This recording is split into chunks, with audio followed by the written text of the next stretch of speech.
is Citizen Weekend with Olive Barrows.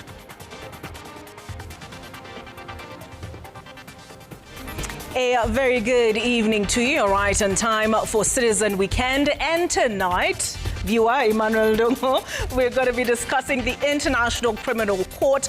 The U.S. Secretary of State Marco Rubio, in an opinion piece published by the Wall Street Journal last month, stated that the U.S. intends to dismantle the court brick by brick and has called on its allies to close ranks. We'll be engaging a panel of experts who include Evans Ogada, who is a public international law lecturer as well as an advocate at the University of Nairobi. We have Mikel Del Grange, who is a senior international legal advisor for the Wayamo Foundation. And we also have Dr. Yusra Swedi, who is an associate professor of international law from the University of Manchester. She wears many other hats, but I'll leave that for a little later. Emmanuel, what do you have lined up tonight? That's very interesting. We'll be keenly listening a little bit later on. In the sports, we have the Harambee Starlets jetting back to Kenya after a disappointing Africa Cup of Nations, losing all three matches against Algeria, Morocco and Senegal. So we'll have a look at that. And we also have the CECAFA Club Championship that ended last night, but we didn't manage to get too much info on it because of the timings, but we'll have a lot more of that later tonight in the sports. All right, let's take a look at the news highlights.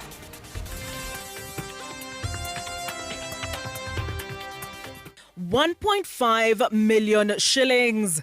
Police disclosed the amount Dr. Victoria Mutiso's killers were to receive for taking her life as details of the planned killing emerge. Mimi nataka niombe Mheshimiwa Oparanya, hata kama haukubaliana na siasa zangu, mimi naomba unibariki tu nianze hii safari ya kukomboa Kenya. Bless me, Ambetsa. Linda Mwananchi's Edwin Sifuna asks Cooperative CS Oparanya to back his presidential bid and cross over to the opposition. We are reformatting on the way forward what we intend to do in the next 1 year in the run-up to the general elections, as we also engage our membership in terms of those who represent our people. Charting the path forward. Broad-based government leaders prepare for retreat in Naivasha to set up coalition-building team ahead of the 2027 elections. Lakini before wale maskari waende waliambia daktari na utuwekee hiyo kitu vizuri, lakini huyo nasi akamwambia you have to follow procedure. Family of woman allegedly shot dead by a police officer decries the mysterious disappearance from hospital of the bullet that caused her death.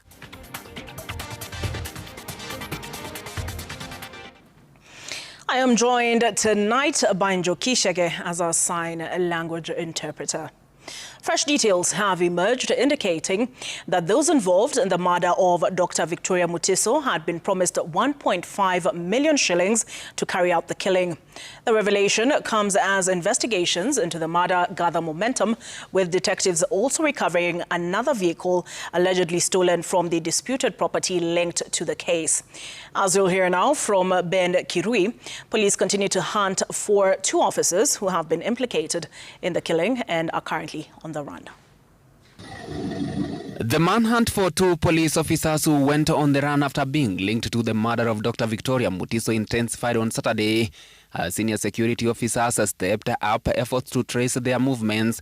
Senior officers from the Central Region, led by David Loronyokwe, together with officers from Kikuyu Police Station, visited several police posts under its command.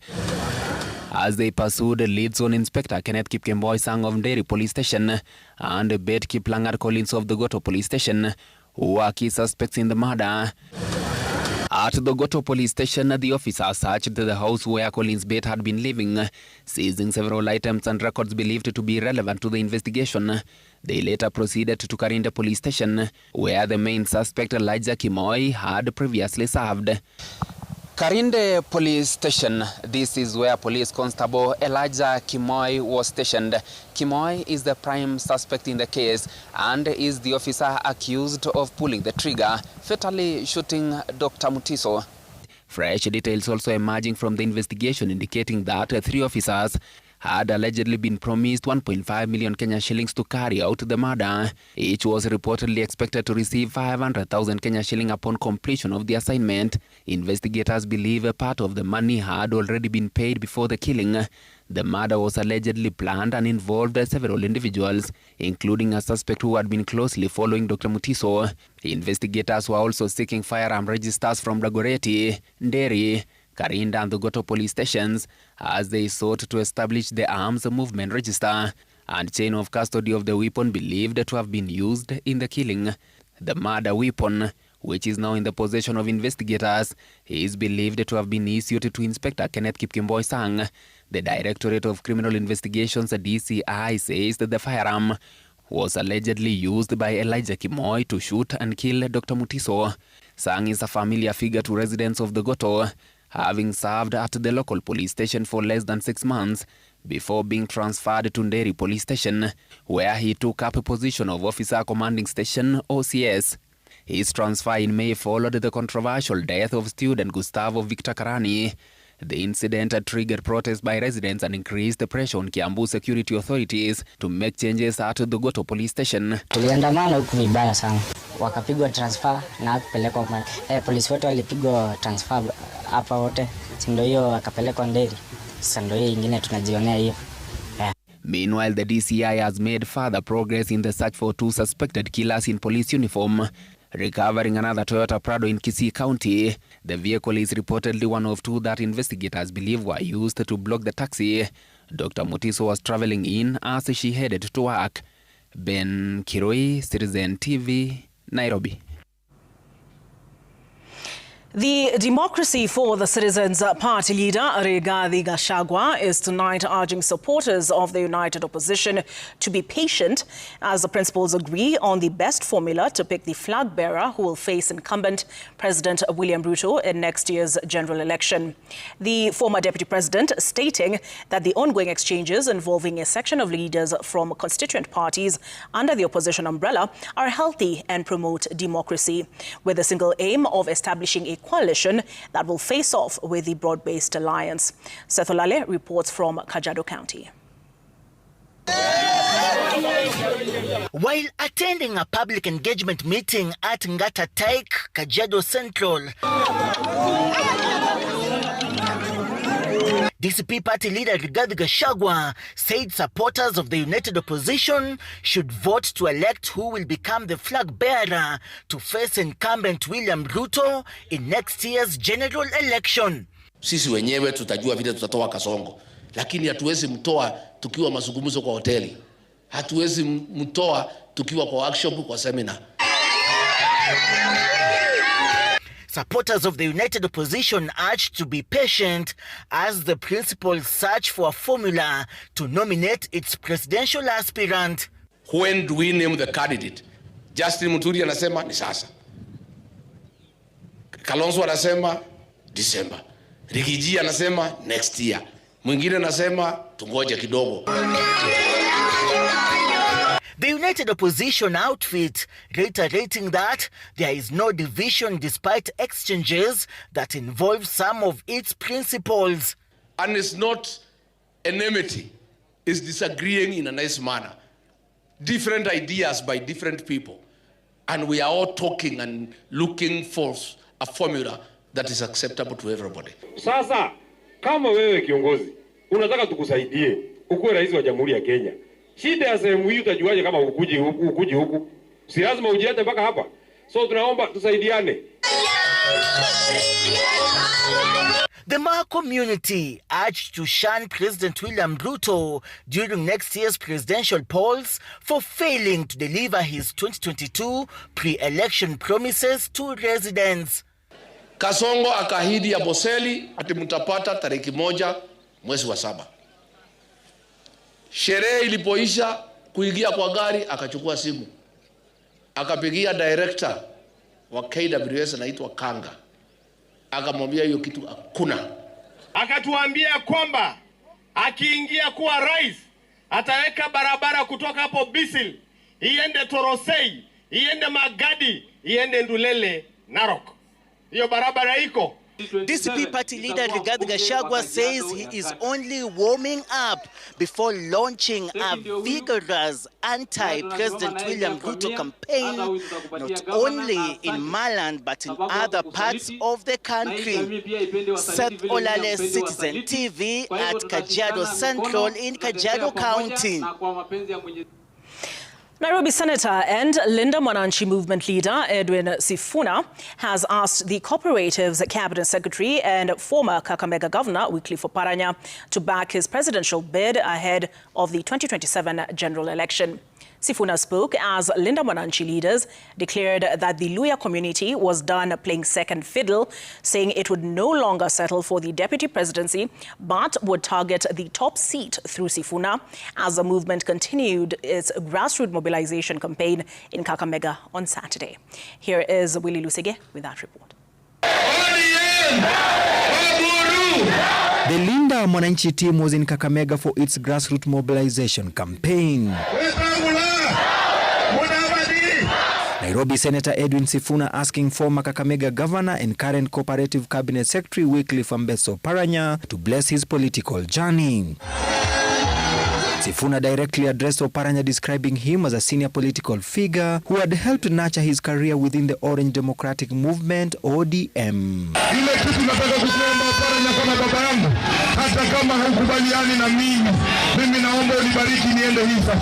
Sifuna acknowledged that he might not have the experience associated with some presidential contenders, but he argued that wisdom was more important as he sought to challenge President William Ruto in the 2027 general election. Nataka nimwambie Oparanya, sina ubaya na wewe, lakini hata wewe ndani ya moyo wako unajua rafiki yako Ruto amedhulumu wananchi wa Kenya. Sifuna's appeal came as Oparanya had recently emerged as one of the names touted by ODM for President Ruto's running mate in the 2027 polls. Some leaders within ODM had also publicly backed Oparanya for the position. But other Linda Mwananchi leaders insisted that the Luhya community will not accept to deputize anyone. They said the Mlembe nation was tired of supporting presidential candidates from other communities. Na nyinyi wazee ambao ni wakongwe, mwache kutumiwa kugawanya jamii yetu. Mheshimiwa Oparanya, ile kiti ya deputy president Ruto anakudanganya nayo hatutaki. The leaders called for the Mlembe nation to unite behind Sifuna's presidential bid as they accused President William Ruto of using State House meetings to court political support, urging the community to accept any incentives offered during such meetings but to vote as a united bloc in 2027.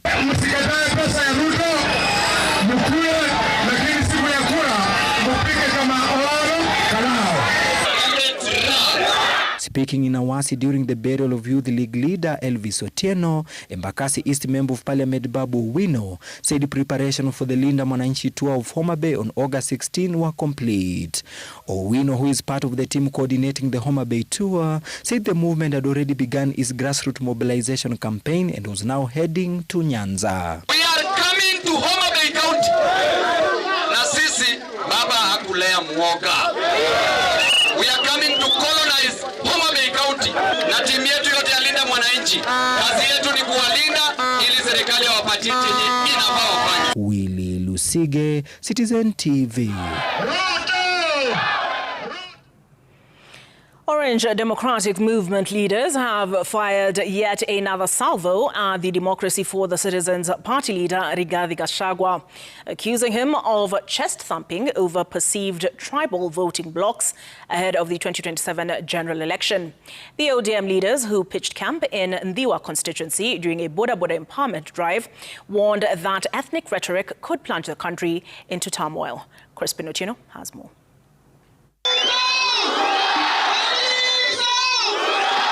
A day after pitching camp in Nyamira,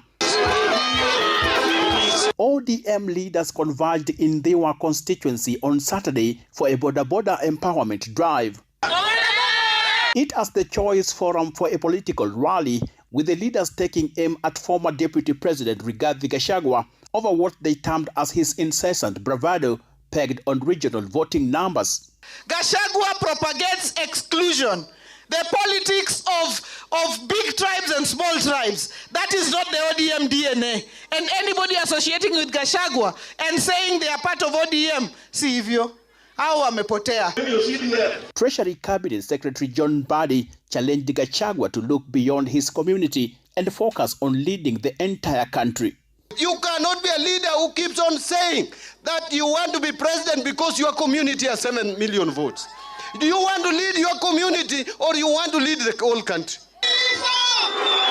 The ODM leaders castigating Gachagua over his recent remarks, targeting fellow opposition leaders, telling the DCP boss to tame what they described as his loose tongue. Gachagua to us is a no. And anyone associated with Gachagua is a no. The other day he was telling Kisses that they are very few. They cannot produce a president. He's telling Luos that we are only 1.5 million. He's telling Somalis, he's calling them Al-Shabaab.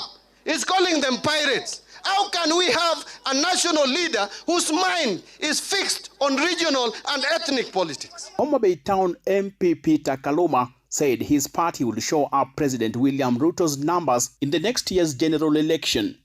Gachagua, we are telling you today, you have no votes in Mount Kenya to stop President William Ruto's re-election. Gachagua, I'm telling you today that President Ruto is going to be re-elected with the support of the ODM party. This region people have been playing with are preparing and are going to give Dr. William Ruto 4 million votes. ODM also sought to explain why it believes working with President William Ruto is the better proposition, saying talks with Kenya Kwanza administration were not just about power sharing. This party, this ODM party, its ideals, the things that it stands for, we will negotiate with the UDA party, not just about positions, but also about the issues that ODM has stood for over the years, including inclusion. And that is why we cannot be in the same place as Gachagua. The leaders unanimously rallied locals to shun what they termed as the culture of goons in politics. They rallied Nyanza residents to register in large numbers as voters ahead of the 2027 general election. Cooperatives Cabinet Secretary Wycliffe Oparanya and Acting ODM Secretary General Catherine Omanyo pitched camp in Busia to drum up support for President William Ruto's re-election bid. Crespino, TNO Citizen TV. The Jubilee Party's deputy leader, Fred Matiang'i, is calling on his counterparts in the political space to sanitize their speeches when making public statements, saying the utterances pose a serious threat to national security if unchecked. He spoke in Kipeto in Kajiado West on Saturday as he attended a parental blessing ceremony. The former Interior Cabinet Secretary urging Kenyans to shun leaders who preach divisive politics amid the heightened political activity months to the general election. He also expressed concern over increased cases of insecurity in various parts of the country, calling for concerted efforts between security agencies and the public in dealing with the menace.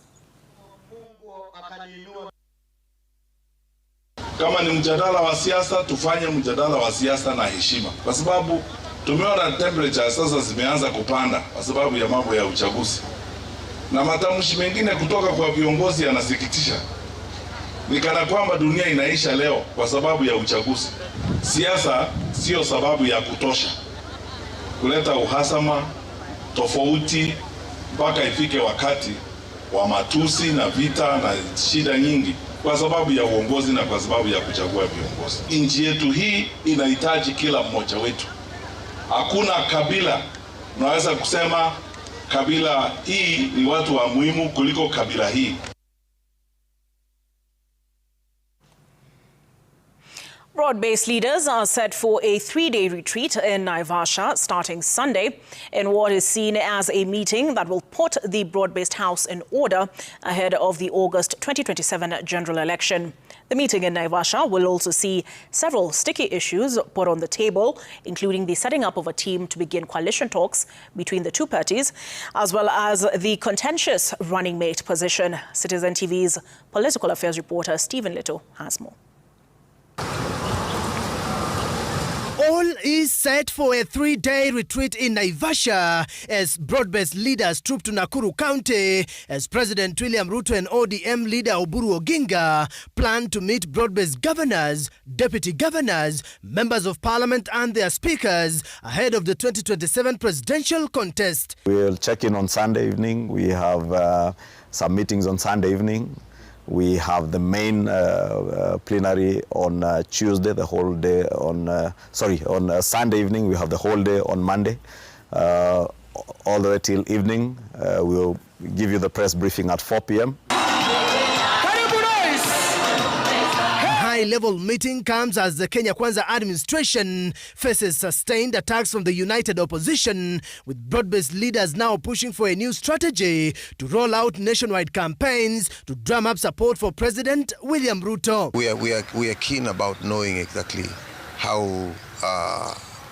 when we link up in the broad-based, how we are going to move forward. We are reformatting on the way forward what we intend to do in the next 1 year in the run-up to the general elections, as we also engage our membership in terms of those who represent our people. As the leaders troop to Naivasha, some of the issues that are up for discussion include the implementation of the NADCO report, the status of compensation of protest victims that has since generated into a protracted legal battle, as well as the recently unveiled Vision 2060. The elephant in the room will be the plan to move the ODM-UDA partnership forward ahead of the next general election. In the Naivasha retreat, the two parties are expected to establish a framework to start coalition talks, including establishing a talks team that will be holding negotiations on the power-sharing plan for the two parties. We demand that if we have to work together, it is only proper if the position of the deputy president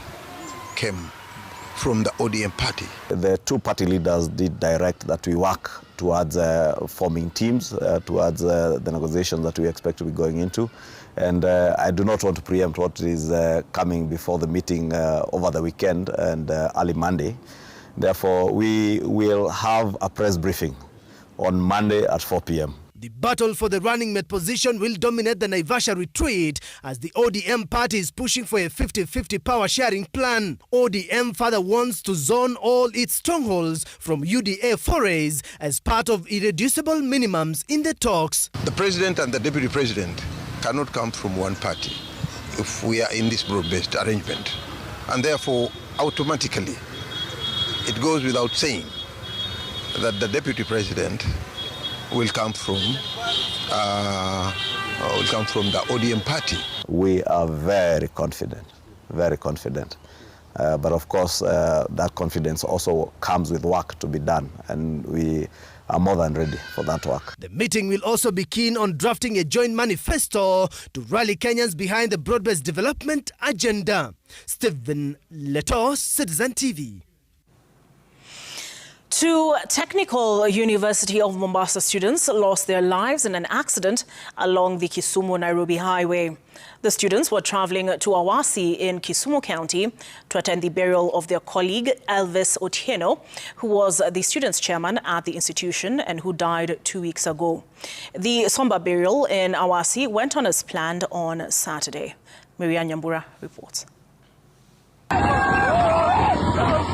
Amateur footage captured moments before the ill-fated accident on Friday shows some students dangerously seated on top of a moving bus, others hanging out of the windows as the vehicle sped along the Kisumu-Nairobi highway. The journey from Mombasa to Awasi in Kisumu County was undertaken to pay their last respects to their colleague Elvis Otieno, the student chairman who died 2 weeks ago. At around 12:30 p.m., the university bus collided head-on with a saloon car, leaving two students dead. So it veered off the road and rolled.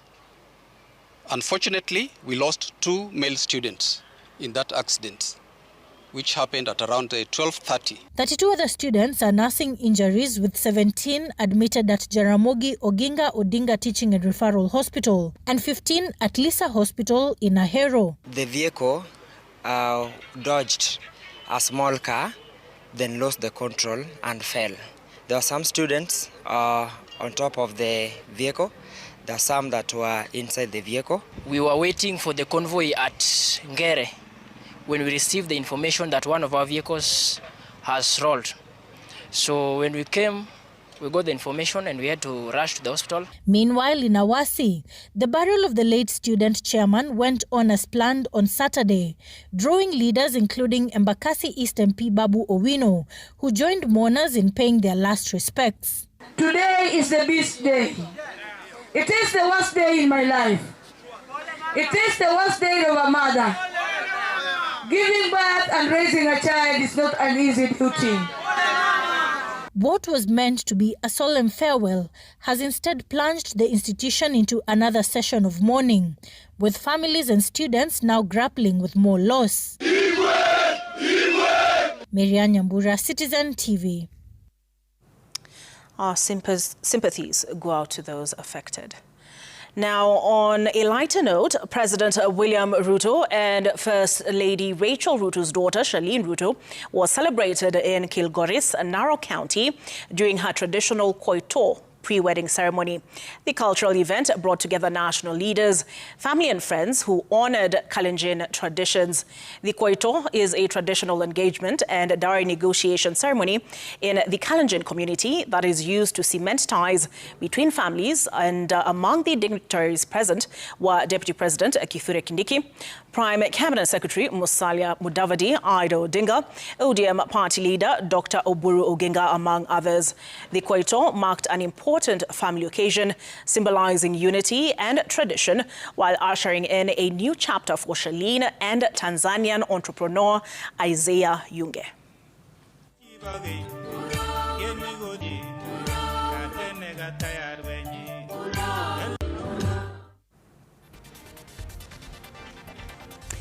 Congratulations to the pair. We take a break on Citizen Weekend, but on the other side, we get into matters ICC, remember the ICC? And to help us understand what is America's unease with the ICC and why the U.S. Secretary of State Marco Rubio says they will dismantle it brick by brick, we'll be joined in studio by Evans Ogada, who is not only an advocate, he's a public international law lecturer at the University of Nairobi. We'll be joined by Dr. Yusra Swedi, Associate Professor of International Law, University of Manchester. We'll also be joined from the Wayamo Foundation, Senior International Legal Advisor, Michael Delagrange, on the other side of this break.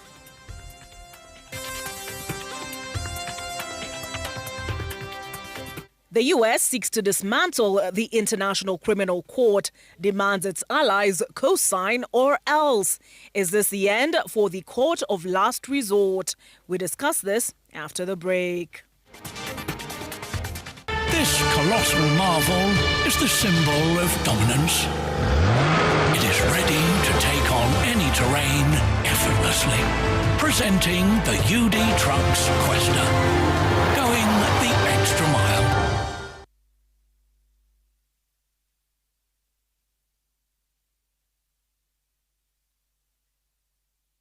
Harufu nzuri, manukato laini, Downy Pure Bliss. Imetengenezwa na manukato ya asili yanayokuweka kwa utaratibu kwenye hali tulivu. Ijaribu kwa shilingi 20 tu. You can pay using Airtel Money kila mahali. And ukilipa na Airtel Money, unapata 50% transaction fee as cash in your cashback wallet.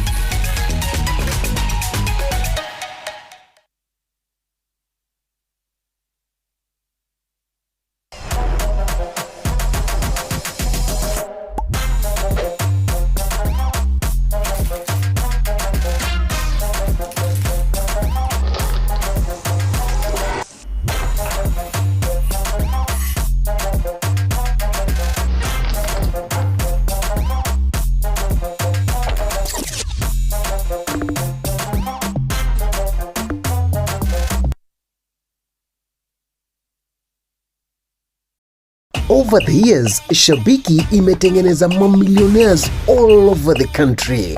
Real people, real wins. Na bado, sahi, Shabiki ina give 1 million shillings kila wiki. Ingia shabiki.com ucheze JetX, Aviatrix, Hydroplane or your favorite Kandege game. Siri ni kukaza ukiona ndege yako ikipanda. Juu, the highest multiplier ndio inakupa 1 million shillings. Ongeza jina lako in the book of millionaires. Shabiki ina give. One moment you're exploring the city, the next you're cruising through Dubai Marina at night with dinner and skyline views all around you. Then suddenly you are in the desert, watching the sunset and enjoying a barbecue dinner under the stars. It's adventure, excitement and unforgettable moments all in one trip. Experience 4 nights in Dubai with View Travel, starting from $1,180 per person sharing. Visit www.viewtravel.com or call 0703-254-254. View Travel. Dream, explore, discover.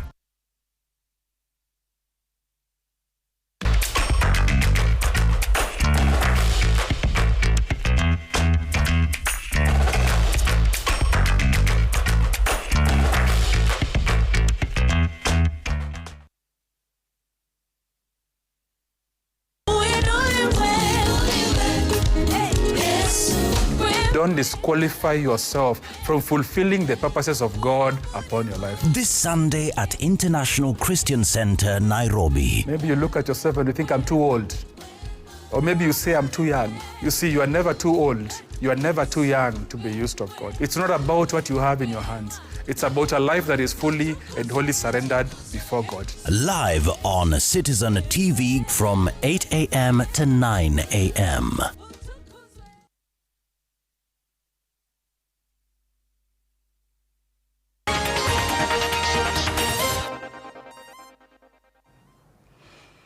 All right, thank you for staying with us on Citizen Weekend. Before I remind you who are joining me for a conversation on America's unease with regard to the International Criminal Court, let's take a look at what the U.S. Secretary of State Marco Rubio had to say about dismantling it. All right, we have that statement up on your screen. So the ICC, he says, is backed and run by a powerful network of leftist non-governmental organizations, smug globalists, and hostile third world governments united by their enmity towards the United States.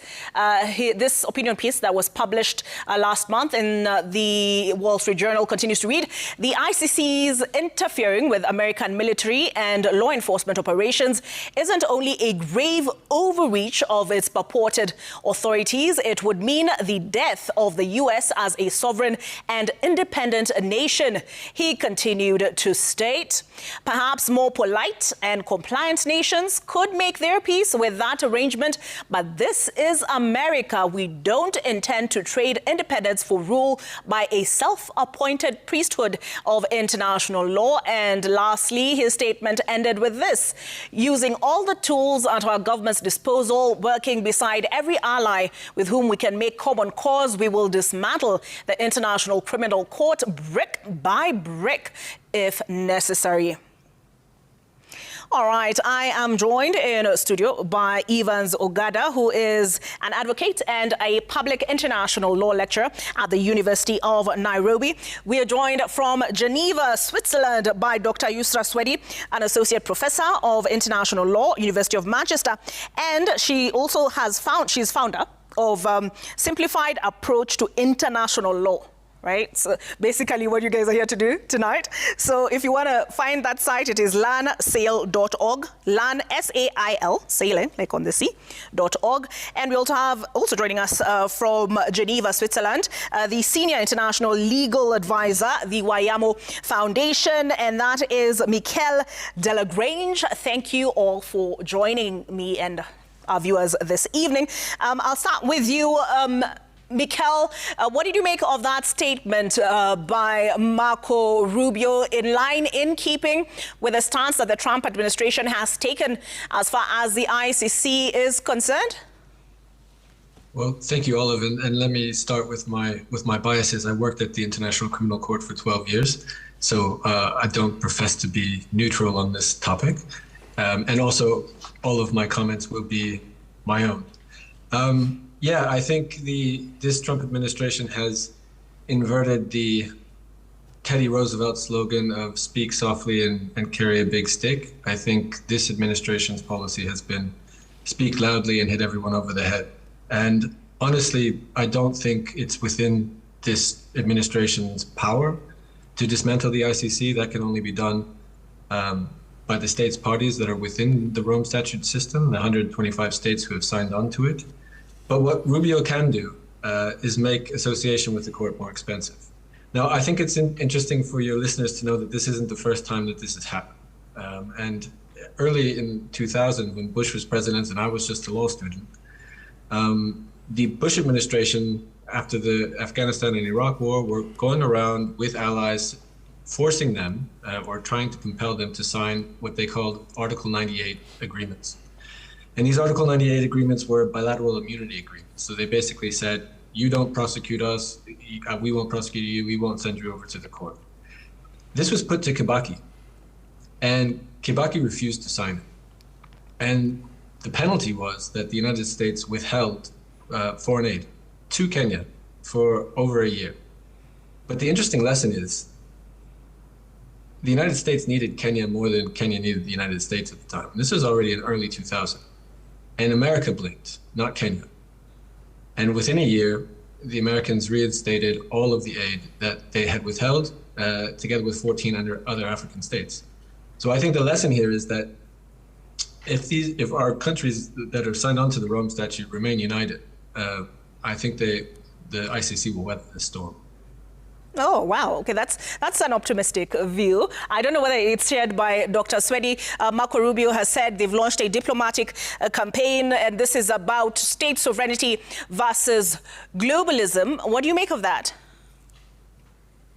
Well, I can't say that this is new. As Mikkel very well explained, the U.S. has always had a very hostile approach towards the ICC since its establishment. And it was President Clinton who actually, out of goodwill, signed the Rome Statute in December of 2000. But this was shortly revoked by President George W. Bush, who unsigned the treaty. The U.S. That same year adopted a Hague Invasion Act, a domestic legislation in which it says that it will use all means necessary, including military force, to free any U.S. or allied personnel held by the ICC. And this includes, of course, Israeli personnel, right? So what we're seeing today from Marco Rubio is perhaps an intensified version of a very consistent position that the U.S. has held over the years.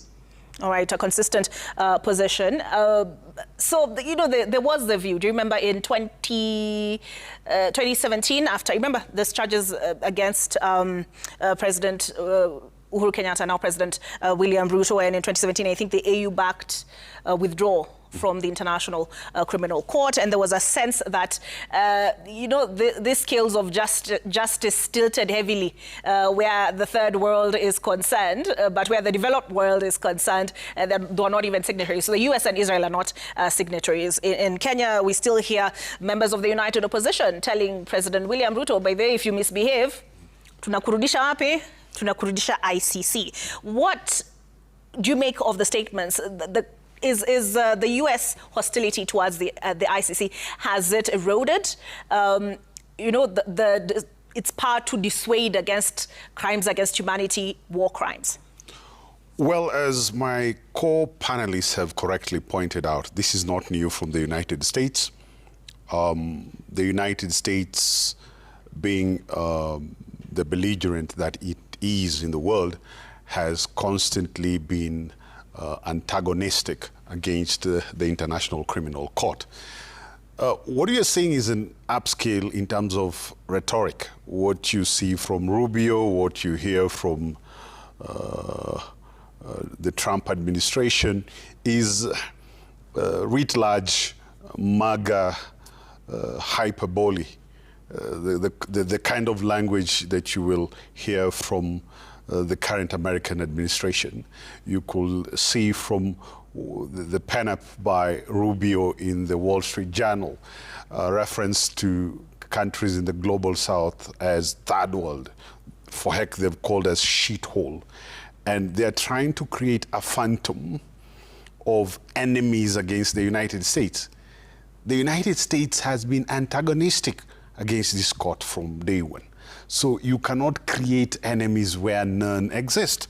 And as has been correctly said, the evidence of American antagonism draws from the so-called Hague Invasion Act, the American Service Members Protection Act, which, as one of our co-panelists has said, this permits, ostensibly, the Americans to invade the Hague or any other country cooperating with the ICC in terms of warrants or even detention.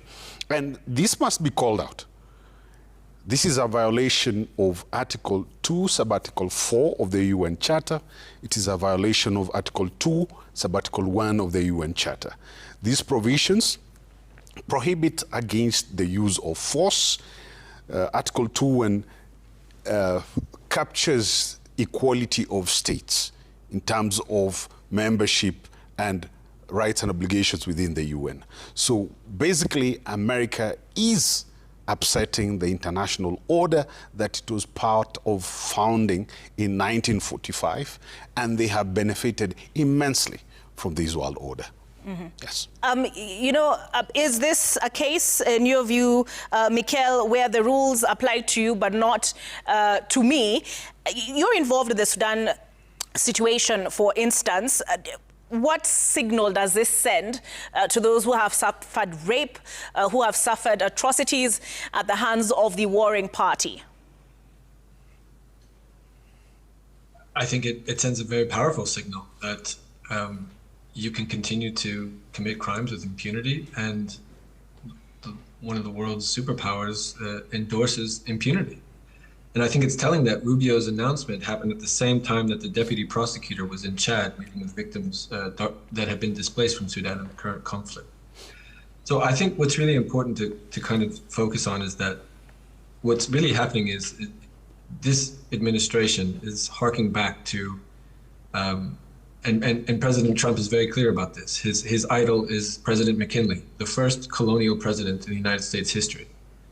And what he wants to do is not replace, the world order with chaos. They want to go back to that system. They want to go back to the system where the powerful are tried by nobody and the weak are tried by the powerful. And I can't see why Africa would want to bring back that system.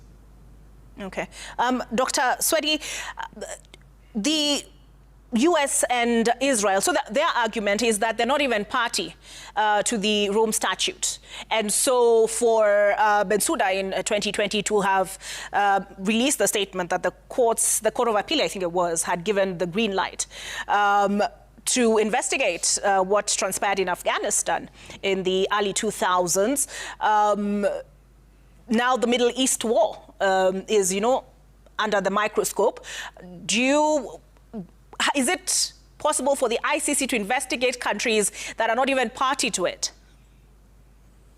Yes, absolutely. So there are many avenues for the International Criminal Court to have competence. And while Marco Rubio argues that the ICC has no such competence when it comes to the US, this is in fact incorrect.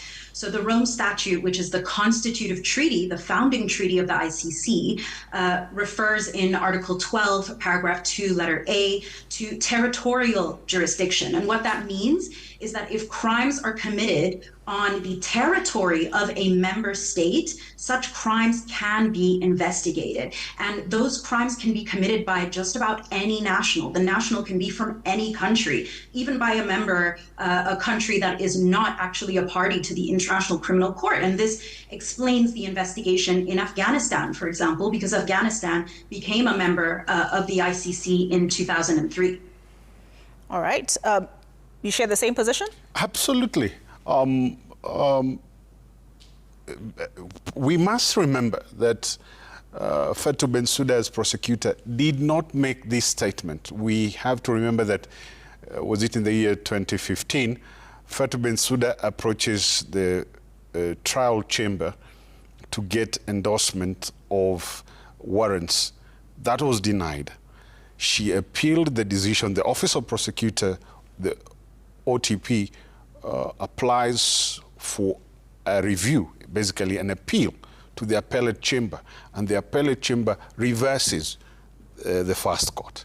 So this is a court order that is being implemented insofar as the Afghan scenario is concerned. It was not Bensouda, the person making a pronouncement. So Rubio again clocks nil on that.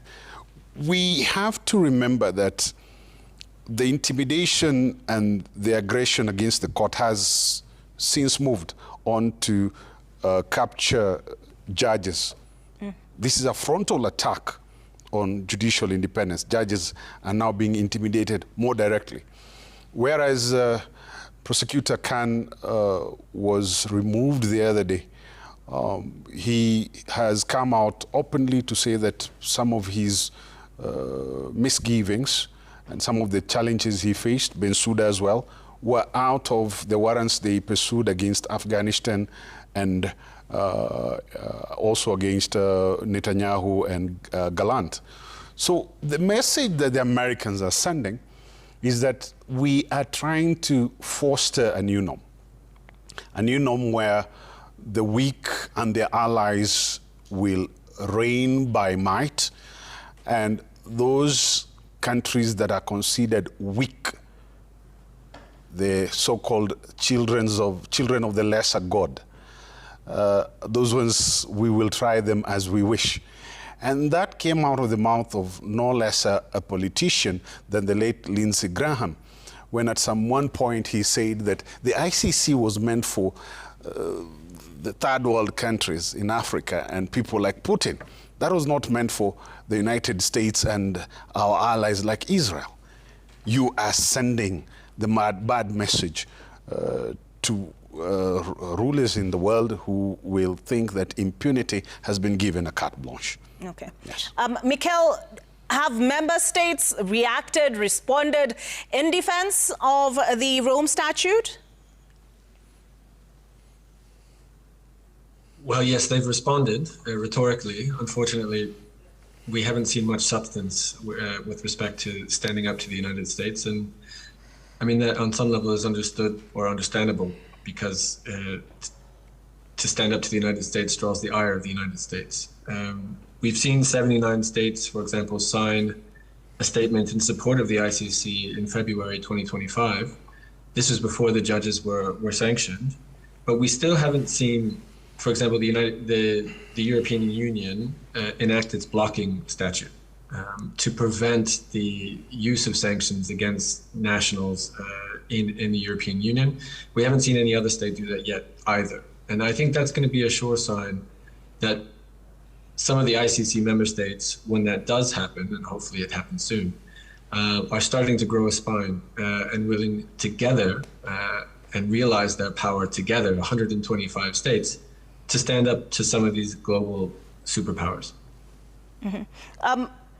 Dr. Swedi, you know, is this, do you think this will pass, let's say, once the Trump administration's term comes to an end, or do you see this as fundamentally an American position? Do you think those sanctions, for example, that have been in place on ICC personnel and now the judges, imposed on the judges last year, do you expect them to be lifted with a change in administration?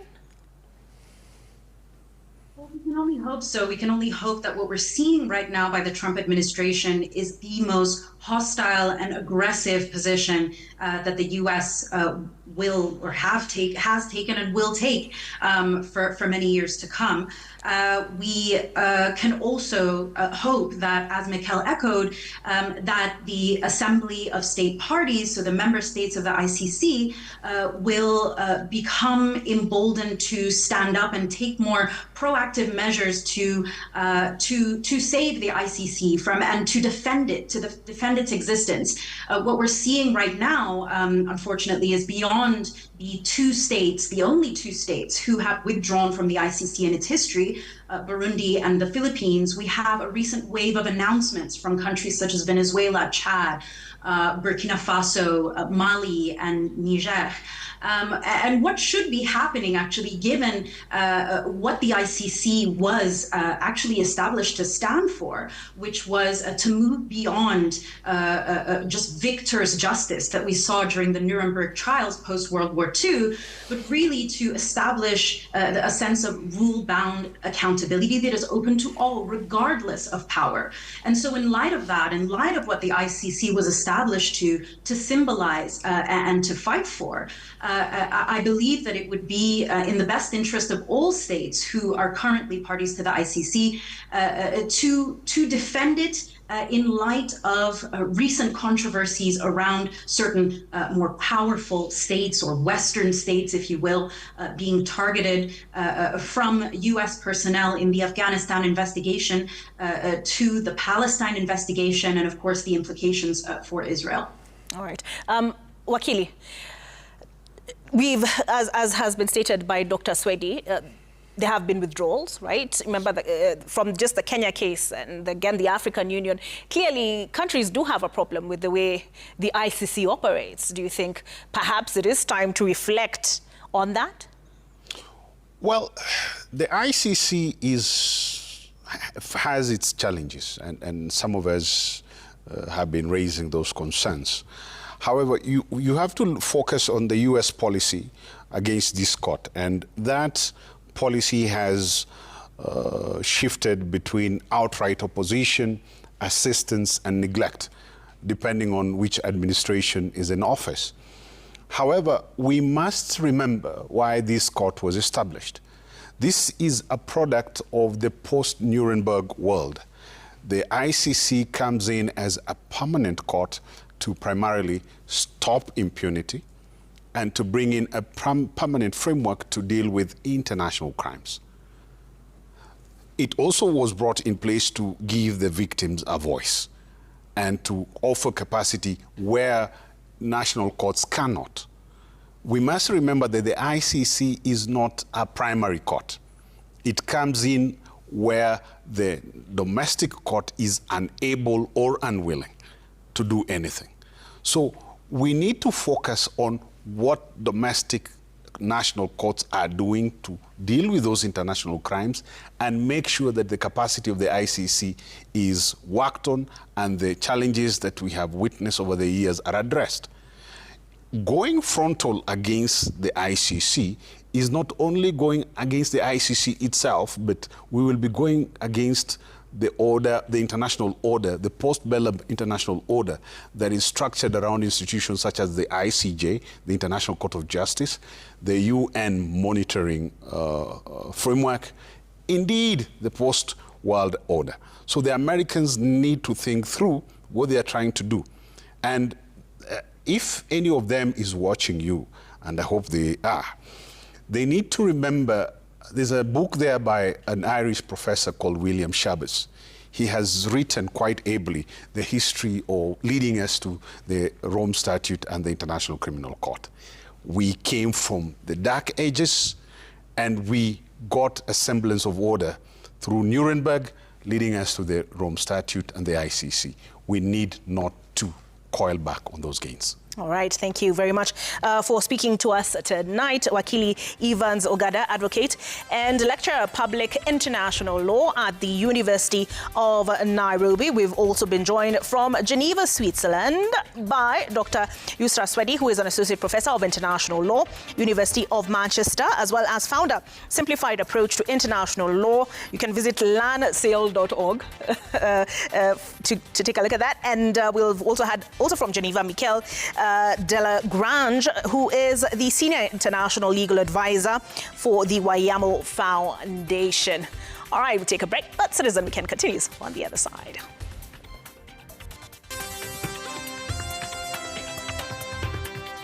Unatufukuza. Why? Nimesema tusalishe. Na mtu amezalia nje kwa hospitali yako. Nimesema tusalishe. Na tupe gloves tumsaidie basi. The story of Lea Lakujele, who gave birth by the roadside, sparking an online debate about access to health. After this break. This colossal marvel is the symbol of dominance. It is ready to take on any terrain effortlessly. presenting the UD Trucks Questa. Going the extra mile.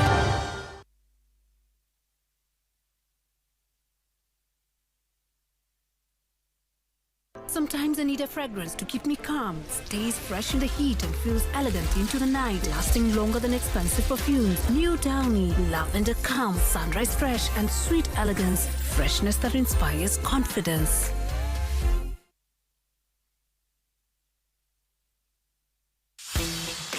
Experience the power of the ultimate glow in our new revitalizing formula. With 3 times more oil-infused serum, Vaseline Lotions penetrates and restores your skin's natural moisture from within, while boosting your natural glow on the outside. No need to add extra oils or glycerin. Feel the difference. See the power of the ultimate glow. New Vaseline Lotions.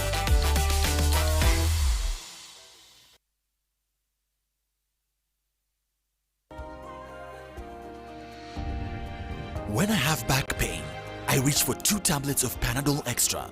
With unique Optizop technology, Panadol Extra provides 3 times more pain-relieving power than standard paracetamol for fast relief from strong pain like headache, toothache, and muscle pain, and can get to work in 10 minutes so that I am ready to be there for those who need me.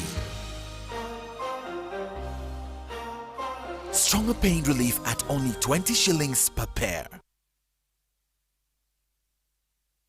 New Pepsodent Herbal, introducing a unique combination of natural ingredients with herbal extracts, salt and mint in an antibacterial formula for fresh breath, strong teeth and healthy gums that protects you and your family. Pepsodent Herbal, every smile matters.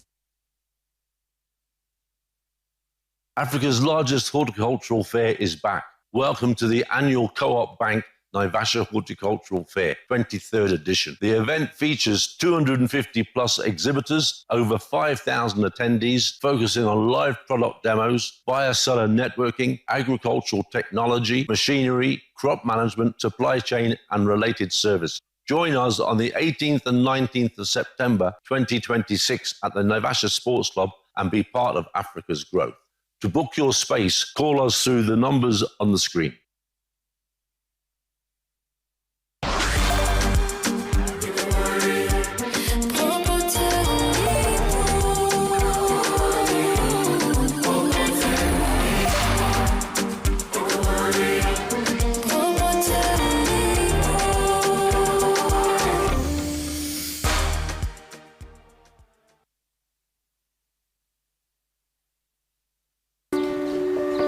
Sometimes, changing a life begins with a single step.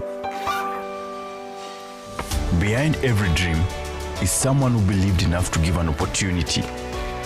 Every kilometer you run helps open doors for bright and deserving students who simply need a chance. Your run can become a scholarship that transforms a student's future. Join the 6th Strathmore Annual Run and help turn students' dreams into reality through scholarships.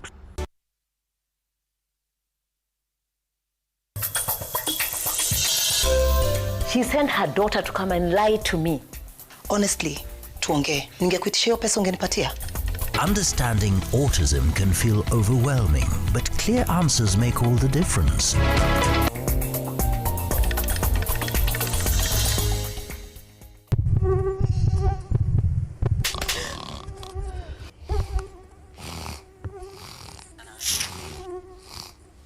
Now, with extra kill power.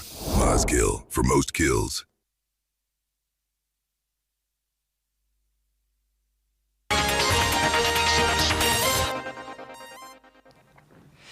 Thank you for staying with us on Citizen Weekend.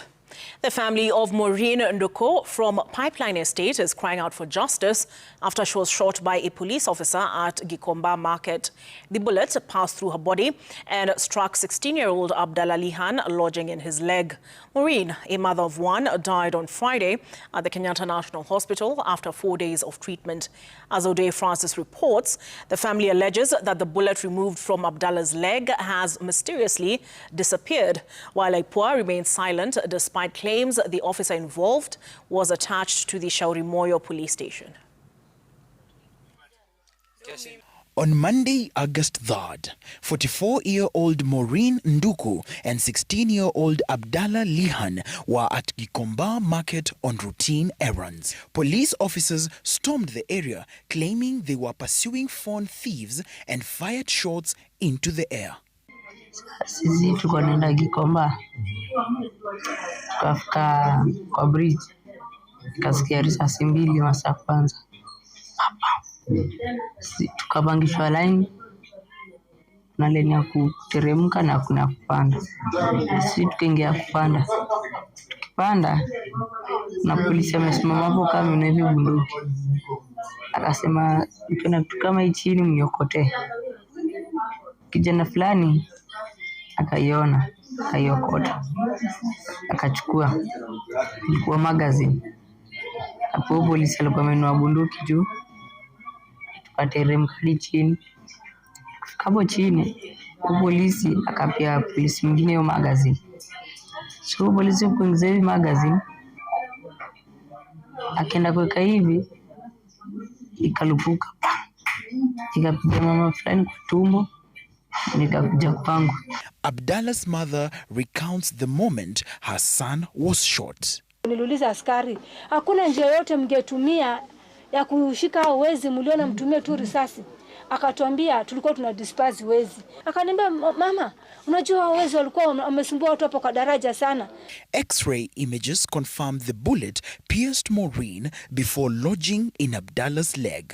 Maureen was rushed to the ICU where she succumbed on Friday after 4 days. According to the family, ni kwamba hao officers kutoka Shauri Moyo, they were milling around the families wakiulizia hiyo bullet for several days. Wakingoja wakiuliza huyo mtoto atapelekwa theater siku gani, ndio hiyo bullet itatolewa siku gani. And then out of nowhere, now the bullet is missing. So there is a clear attempt to cover up. So kuna ukweli walikuwa wanaongeleshana. How did they know mwenye bunduki, mwenye bullet kwa mgundi wanaingia? Juu alikuja ikibakia 10 minutes kama ndio ameambiwa. Lakini before wale maskari waende, waliambia daktari na utuweke hiyo kitu vizuri. Lakini hiyo daktari, hiyo nasa akamwambia you have to follow procedure. Human rights activists accused the government of negligence and silence over the incident. Sasa wamegeuza story. Ati wanasema within that area there were other criminals who had a gun and probably they are the ones who shot. How then do you confirm that you are the one who took the shot? And why, if kama si wewe, kwa nini mulikuwa munakuja hospitali mukiulizia hiyo bullets? So why is it that IPOA as we speak hawana hiyo bullets? So Kenyatta National Hospital must answer, must respond to that issue. Hiyo bullet wametoa, wamepatia nani? Ile neno tu aliniambia, akaniambia na imagine aliniomba msamaha. Huyo polisi alikuwa na nguvu ya kuniambia pole mama, risasi haikuwa yako. Sasa ninapo tena kuangalia tena hii maneno tena imeanza kupinduka, inakuwa ni kama kuna kitu kingine ilitokea na ni kama kuna njia ya kuficha hiyo maneno. Mimi nashangaa. Muyanga Muthama reporting for Citizen TV, Nairobi. A video on social media of a mother who gave birth by the roadside earlier this week drew widespread attention and sparked debate on access to healthcare and the issue of patients' welfare. Citizen TV's Ode Francis went out to look for the woman at the center of the video to find out the circumstances before, during and after the video. He filed this story on the young mother Leah Lakujele. Video hii imeibua maswali mengi kuhusu haki.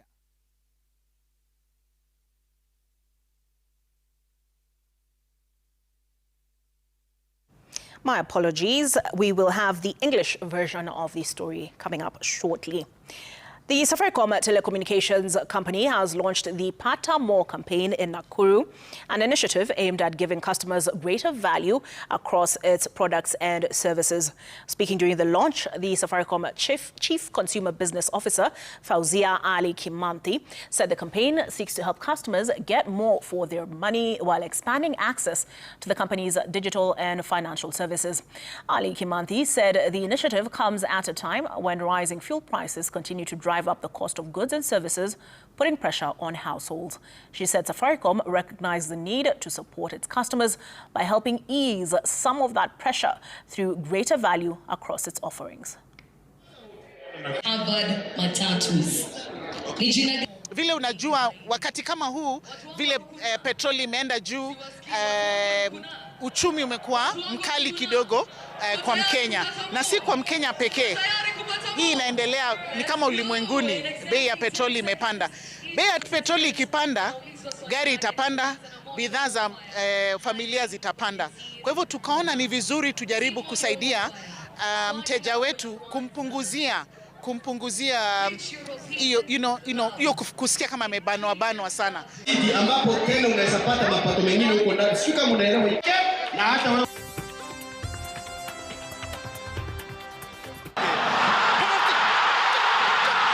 Not yet for Gor Mahia. Bid for a CECAFA title crumbles at the finishing tape in Rwanda.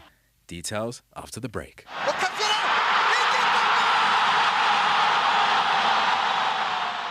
This colossal marvel is the symbol of dominance. It is ready to take on any terrain effortlessly. Presenting the UD Trucks Questa. Going the extra mile.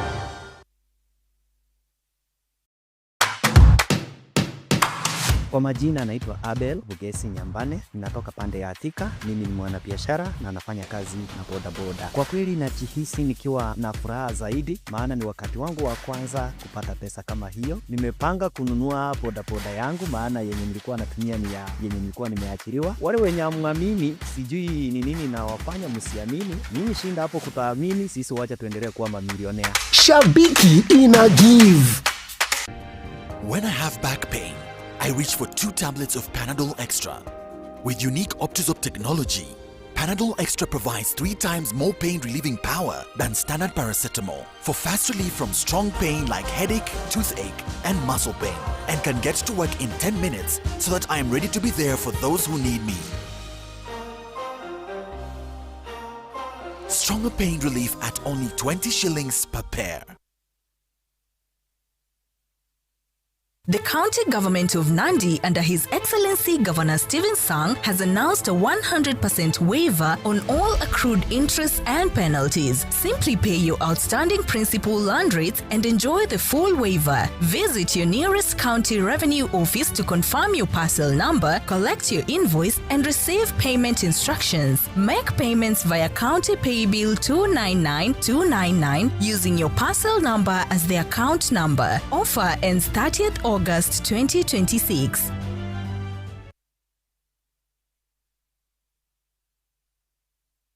At home, nakuanga super coach. Nikifika gym, nakuwa workout princess. Kwa ofisi, nakuanga corporate body. Started with my road trip people, babes are adventure.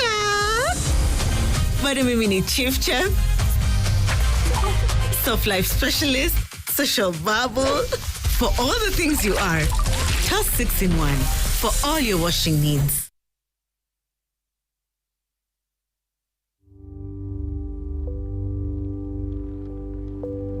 Slow melting, smooth coating, long lasting. Stand a chance ya kushinda share yako ya 1.2 million shillings za zawadi. Buy chocolate yoyote ya Cadbury Dairy Milk. Scan QR code au tuma hai kwa WhatsApp. Cadbury, there's a glass and a half in everyone. T's and C's apply. At St. Peter's Orthopedic and Surgical Specialty Center, patients receive quality, affordable, and compassionate care. Join St. Peter's Orthopedic and Medical Training Institute. Gain practical skills and real-world hospital exposure. Intake ongoing for nursing, orthopedic and trauma medicine, perioperative theater technology, community health, counseling psychology, and healthcare assistance. Visit us today in Muthaiga, Kikuyu. Contact us on 0114-223-223. St. Peter's, excellence in care, excellence in training. The International Cambridge curriculum has arrived at Makini School Runda, with admissions now open for our September intake. Guided by high-qualified Cambridge teachers and AI-enhanced learning, every child is inspired to grow with confidence. Our internationally recognized curriculum nurtures with curiosity, critical thinking, and future-ready skills. With dedicated personal care, a full-time psychologist, and a vibrant multicultural community, every learner thrives. Outstanding academics, sports, and enriching co-curricular activities helps unlock your child's full potential. Enroll today.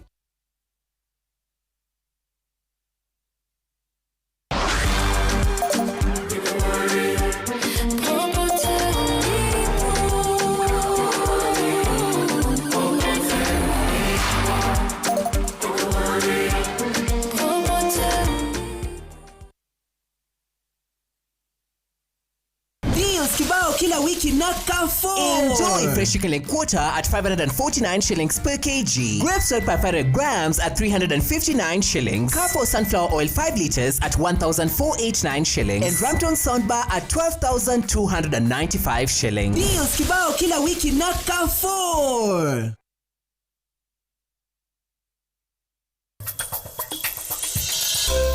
She sent her daughter to come and lie to me. Honestly, tuongee. Ningekuitishia pesa ungenipatia? Understanding autism can feel overwhelming, but clear answers make all the difference.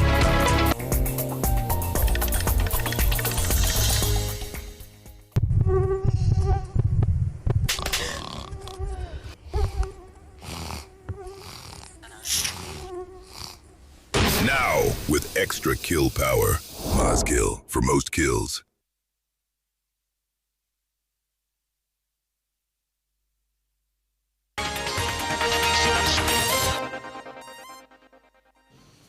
Thank you for staying with us on Citizen Weekend. As promised, back to that story on the mother who gave birth by the roadside.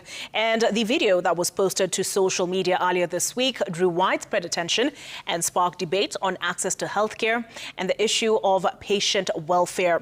Citizen TV's O'Day Francis went out to look for the woman at the center of the video, aiming to find out the circumstances before, during, and after it was filmed.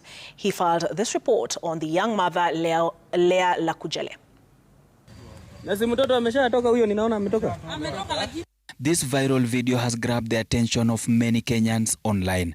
Boss, this is very wrong. Get out. This is very wrong. Why? Unatufukuza. Why? Nimesema atusalishe. Na mtu amezalia nje kwa hospitali yako. Nimesema atusalishe. It captures the moment a heavily pregnant woman, 20 years old Lea Lakujele, unable to access immediate medical care. Yeah, nini imekuja? Placenta imekuja. Imetoka kama inatoka. Gives birth by the roadside less than 50 meters from a health facility in Kahawa Wendani. Amesema aliweza kukunja hiyo kitambaa chake na akapiga magoti akajisalisha. Baada ya kusalisha kuna mwenye alimpata.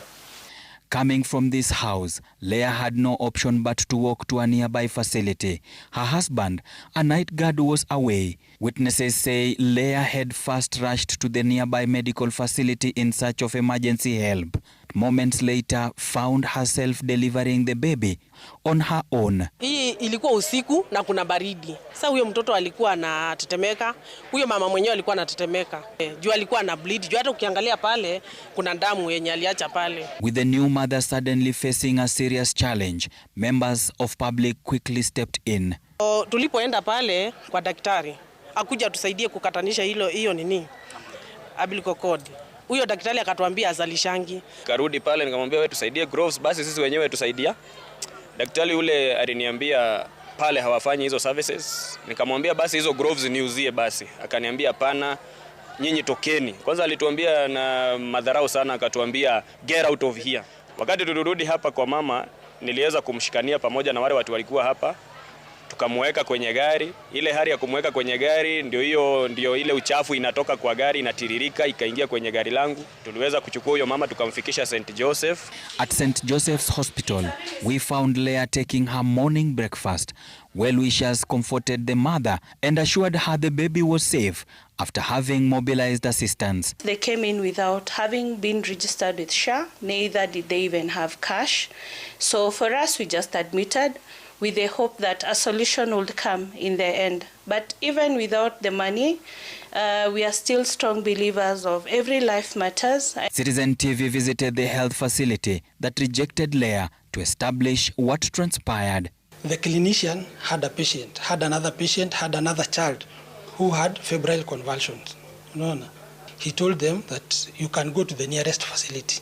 Apparently they didn't go. I was attending another client. At the same time, I didn't have time to write an emergency or a referral request because this client, even I didn't examine, I didn't do anything.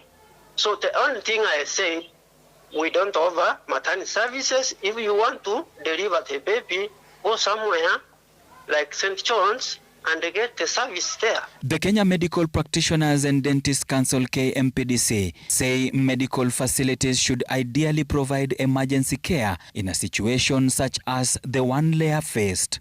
Every registered health facility in this country must be able to provide emergency services to stabilize a patient even where they do not have capacity to provide treatment that is definitive for the patient's needs. We have confirmed that this facility is registered as a level 3B that should have capacity to provide emergency stabilization services, and due to that reason the facility has already been earmarked for closure. Now this young mother's ordeal raises painful questions about access to health and accountability and dignity to itself. Ode Francis, Citizen TV, Kahawa Wendani, Kiambu County.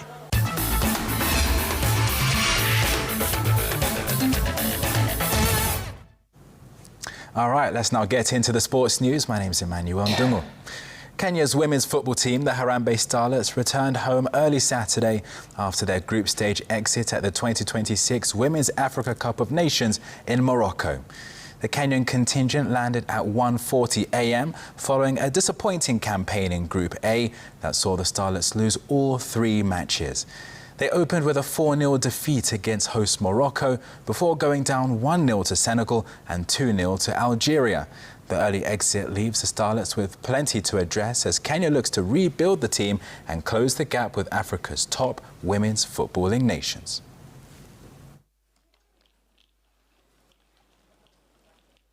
The team prepared well, contrary to what people are saying. I think we had 2 very good build-up matches. We had the FIFA series around. We played against one of the top sides in women football, Australia. We had a 4-nation tournament in Zambia, and we took them for acclimatization in France. The performance was not good. It was below our expectations, but that is football. We come back and we go back to the drawing board and to see what will happen in the future, because there has to be continuity. Now, Gor Mahia's wait for a record-extending CECAFA Cup title goes on 41 years later after they suffered a 2-1 extra-time defeat to Rayon Sports in the final at the Amahoro Stadium in Kigali, Rwanda.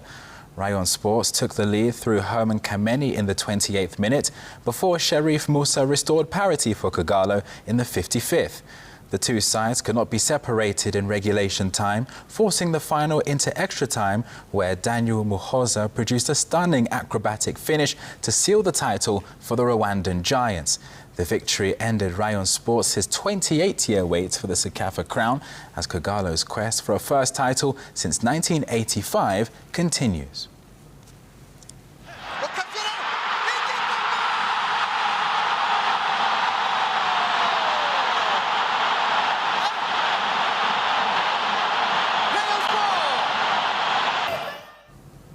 In more sports, Kenya's women's under-18s youth hockey fives team has joined their male counterparts in qualifying for the Under-18 World Cup after booking their ticket at the Youth Africa Cup tournament at Sikh Union Club in Nairobi. The girls sealed their World Cup place after beating Nigeria 10-6 before losing 11-6 to South Africa in the final on Saturday. The men had already qualified on Friday after reaching the final, where they came from 3-5 down to beat South Africa 6-5 and lift the continental title. The double qualification marks a major milestone for Kenyan youth hockey, with both teams now set to represent the country at the World Cup.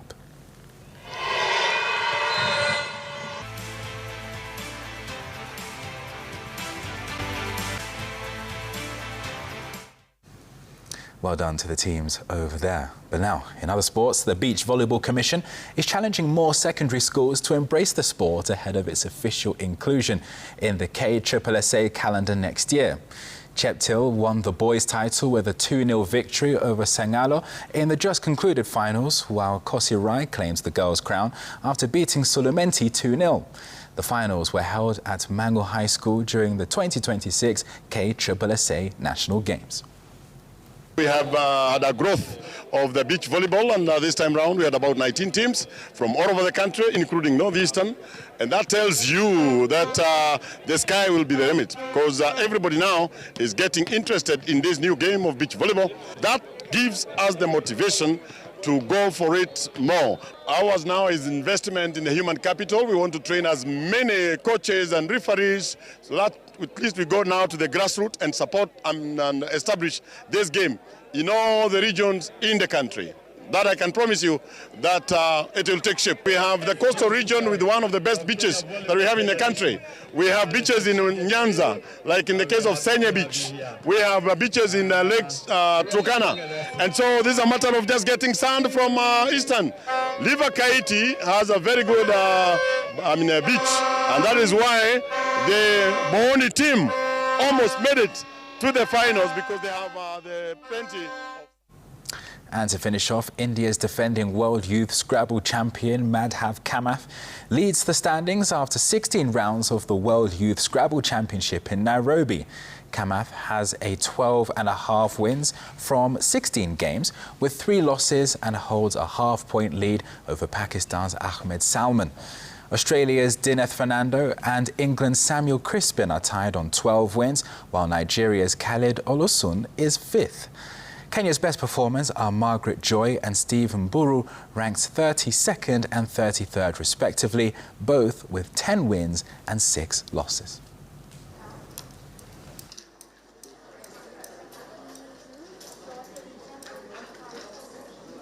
This tournament, I've won 8 games out of 9, and I think I'm doing pretty well so far. I would be in about 2nd or 3rd place, but there's still a long way to go. 15 more games in this tournament, so anything could happen. For the first time ever, we have a grandmaster playing. I mean, every year there is a defending champion, and this defending champion is a grandmaster and plays rated very, very high, not just in the youth, but even in the adults. For those watching on the live stream, you would actually not know that these are young kids. Kenyans are also faring well. Unlike before, I see them rising up to the higher tables. So there's hope that we are catching up with the rest of the world.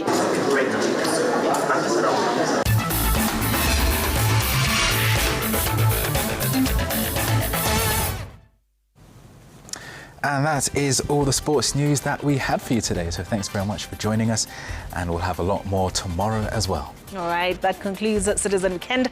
I've been your host, Olive Burrows, and Njoki Shege has been our sign language interpreter. We make way for Neville on Diaspora Connect. Good night. Good night.